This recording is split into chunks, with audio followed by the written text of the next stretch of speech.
પહાડો વચ્ચેનું એક જોરદાર નગર વિજયનગર, ઈડરની થોડીક નજીક.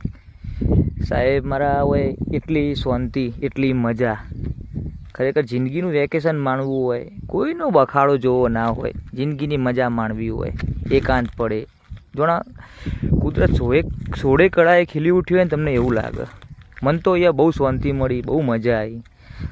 તમને મજા આવશે, જુઓ બહુ મજા આવશે. આપણે ગાડી લઈને આવ્યા છીએ, બાઇક લઈને આવો થોડી વધારે મજા પડે.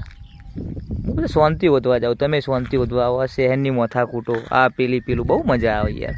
ઓય 2 મિનિટ ખાલી તમે આમ વિતાવો ને, આંખોને ઠંડક મળે, તમારા હૃદયને તમારા આત્માને બહુ શાંતિ મળે. આ એકલી વનવળિયારી, લીલિયારી, કુદરતના ખોળે જાય તમે બેઠા હોય ને તમને એવું લાગે. હવેના લોકો બહુ સારી જિંદગી જીવા આપણા બધા કરતાં. તમે સારી જિંદગી થોડા ટાઈમ માટે જીવવા માગતા હોય તો વેકેશન માટે ઈડર જોડે વિજયનગર આવી જાઓ. ગોમડે સફર કરો, બહુ મજા આવશે. ચલો મિત્રો, મળીએ.